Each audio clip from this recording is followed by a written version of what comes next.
Bonjour, est-ce que vous pouvez du coup vous présenter et nous dire un peu ce que vous faites comme métier? Bonjour, je m'appelle Jérémy et je suis designer et cofondateur des ateliers Chute Libre. Les ateliers Chute Libre, c'est des ateliers qui accueillent du public, du grand public, pour venir fabriquer des objets en bois, à partir de bois qu'on collecte, du bois de réemploi qu'on va collecter dans Paris et en Île-de-France. Ce que vous voyez derrière moi, voilà, c'est le type de bois qu'on met à disposition des participants qui viennent réaliser des objets. D'accord. Et du coup, à quoi ressemble une journée type?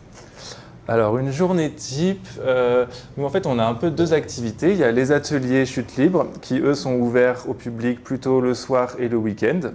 Donc là ça va être l'accueil du public et l'encadrement de ces ateliers. Et le reste du temps, le reste de la journée, on a aussi une activité de design. On est designer et donc on conçoit aussi des espaces, des scénographies, du mobilier. Donc là c'est plutôt un travail de conception sur ordinateur. D'accord.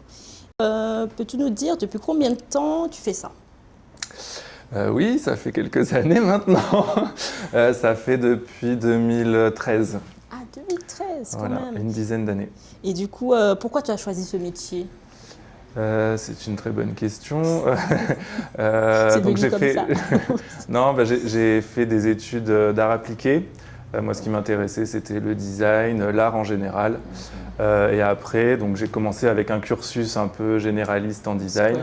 pour ensuite resserrer sur, préciser en tout cas, c'est souvent comme ça les études, ça commence de manière un peu plus générale, et ensuite de resserrer sur l'architecture intérieure et la scénographie. Du coup, ok. Et quel diplôme du coup qu'il fallait pour faire ce que tu fais aujourd'hui? Alors il y a plusieurs types de diplômes qui permettent de faire ce que je fais. Moi en tant que designer, j'ai un diplôme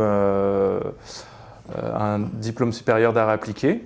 Donc ça passe par... maintenant ça a un peu changé, donc je ne sais pas si Oui, ça... c'est Voilà, vrai, si ça change beaucoup maintenant. mais moi j'ai fait une année de mise à niveau, qui est une année de préparation pour ensuite rentrer en BTS et ensuite faire un DSA. Maintenant le cursus est un peu différent en art appliqué. Sinon, nous, on travaille aussi dans l'équipe avec des menuisiers, des architectes. Donc, eux, ils ont un profil plus de fabricants, les menuisiers. Donc là, c'est plutôt métier d'art. C'est un autre type d'études. Et les architectes aussi, école d'architecture classique. Ok. Et qu'est-ce que les gens idéalisent du coup à tort en faisant ce métier? Même qu'est-ce que tu as idéalisé Oui. et que finalement tu t'es rendu compte que c'était pas finalement aussi. Non, le métier reste toujours passionnant. Les aspects créatifs de conception, c'est quelque chose qui porte aussi l'envie de faire. Mais ça représente, enfin je pense, plus le temps passe, plus ça représente une part infime du temps consacré au travail, où au final il y a quand même beaucoup de charges aussi administratives à gérer. Voilà, et c'est des choses qui petit à petit prennent parfois un peu trop de place. D'accord. Et qu'est-ce qui est le plus, ben voilà, c'était le plus dur au quotidien, mais du coup on revient, je pense, sur l'administratif. Qu'est-ce qui est le plus dur pour toi au quotidien? Sinon au quotidien, non, nous on est content d'accueillir du public, ça c'est chouette parce que ça permet aussi de partager aussi notre pratique. L'idée ici aux ateliers, c'est vraiment qu'on forme le grand public. Donc c'est souvent des personnes qui ne connaissent pas du tout les pratiques dans les métiers du bois. Alors il y en a qui sont un peu plus avancés, mais c'est souvent des débutants. Et c'est ça qui est intéressant, c'est de partager, de les accompagner, qu'ils repartent avec un objet fini et qu'ils soient fiers de ce qu'ils ont réalisé. Donc j'ai pas trop répondu à la question, mais c'est plutôt les points positifs. C'était le plutôt satisfaisant. Voilà. Mais du coup, le contrainte, il n'y a pas forcément de contrainte, c'était plus après, administratif, non, tu vois pas là tout de non, suite. tout de suite, je vois pas. Peut-être les horaires, non? Oui, c'est vrai. Alors, on est une équipe d'encadrants qui tourne. Donc, heureusement, on n'assure pas tous l'encadrement le soir et le week-end, sinon ce serait compliqué à gérer. Mais les horaires au quotidien, est-ce que tu fais du 35 heures ou tu non, fais plus comme on est à notre compte aussi, ça nous permet aussi de pouvoir choisir un peu? Oui, alors après, c'est vrai qu'on fait plutôt beaucoup d'horaires. Enfin, on travaille beaucoup, mais Mais on a quand même une certaine flexibilité. Ouais, tu comptes pas tes heures en général. Non. Ouais, c'est juste dit. Et as-tu déjà pensé à abandonner ou changer, te réorienter ou évoluer peut-être dans autre chose? Y a plein de choses que j'aimerais faire. Donc après, c'est que la vie est un peu trop courte et passe assez vite. Donc on n'a pas le temps de faire tout ce qu'on aimerait faire. Non, d'abandonner, non. Après, de diversifier, de faire d'autres choses, oui.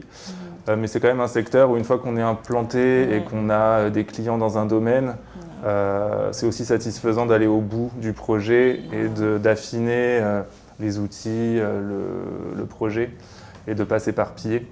Même si, oui, il y a plein de choses qu'on aurait envie de faire, mais je pense que tout le monde, plein de secteurs qui nous attirent, voilà. Par la suite. Aurais-tu une anecdote client qui t'a marqué ou que tu pourrais nous raconter? Alors, je pense qu'on en a beaucoup, des anecdotes, parce qu'on a fabriqué beaucoup de choses avec les participants. Non, je sais que... Quelque chose d'un peu insolite. Voilà, par exemple, je crois que c'est la semaine dernière, il y a une personne qui est venue, c'est pas moi qui l'ai fait avec elle, mais je crois que c'est Pablo d'ailleurs, qui a travaillé sur une sorte de chaise roulante pour son chien qui avait du mal à marcher. Donc voilà, on a des projets insolites comme ça qu'on n'avait pas du tout anticipé. Comment vous avez fait les roues? Je sais pas, du coup, j'ai pas accompagné ce projet, mais ça avait l'air assez original. Quel conseil tu aimerais partager à d'autres qui souhaitent faire comme toi ou devenir indépendants? C'est bien déjà, de les encourager. Après, de bien se renseigner sur, si, ça dépend à quel stade ils en sont, mais de bien prendre la bonne voie d'études qui mène à ça. Je pense que vraiment le plus important, c'est d'être bien formé déjà sur son cœur de métier pour pouvoir être sur des bases solides. Et après, il y a plein de choses qu'on acquiert au fil du temps, notamment sur l'entrepreneuriat, sur toute la création d'entreprises et la gestion au quotidien. Ce n'est pas des choses vraiment sur lesquelles on est formé à l'école. Justement. Et ça, c'est bien de se faire accompagner après ses études, une fois qu'on a vraiment son cœur de métier en poche, de trouver les bonnes ressources pour pas être seul. Nous, on a la chance, on s'est lancé à plusieurs, donc on a pu aussi se soutenir les uns les autres pour créer tout ça. Donc du coup, au niveau de la France, tu trouves que c'était quand même compliqué de créer, de se lancer Non, pas particulièrement, non. Non, ça a été. On a fait progressivement. Au début, on était auto-entrepreneur et puis après, progressivement. En fait, le plus dur, c'est de trouver des clients, de lancer le business. Et une fois qu'on commence un petit peu à mettre en place le modèle, de trouver les bonnes cases dans lesquelles développer l'entreprise pour que ça corresponde bien. Mais surtout, le conseil, je pense, c'est de s'entourer. Nous, on était plusieurs et je pense que c'est ça aussi la force, c'est de ne pas rester seul. C'est ça. La plupart, c'est ce qu'ils nous disent en général. Un bon entourage, ça permet d'aller plus loin et de rester concentré. Et pour terminer, est-ce que tu peux nous montrer un peu les objets que vous réalisez? Oui, bien sûr. Donc là, c'est la matériothèque avec l'ensemble du bois. Vraiment la matière première qu'on peut utiliser. Et puis là, je vais montrer quelques exemples. Nous, en fait, dans les ateliers, on propose soit des objets qu'on a déjà conçus, donc on a des fiches objets, des petites tables, des tabourets, des assises, des luminaires, des mobiliers de rangement. Donc là, à partir de ces fiches, les participants, ils peuvent travailler à la réalisation de l'objet et nous, on les accompagne pour les guider. Et sinon, on propose aussi des formats d'ateliers plus libres où les participants viennent avec leurs projets, souvent un peu du sur-mesure. Et nous, on les accompagne dans la conception et trouver les bonnes solutions pour trouver les bons moyens d'assemblage.